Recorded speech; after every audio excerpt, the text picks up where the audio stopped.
हमारे पुराने पुजारी, हमसे पर्दा करो ना मुरारी।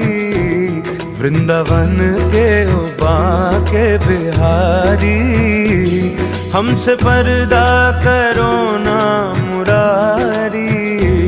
वृंदावन के ओ बांके बिहारी, हमसे पर्दा करो ना मुरारी।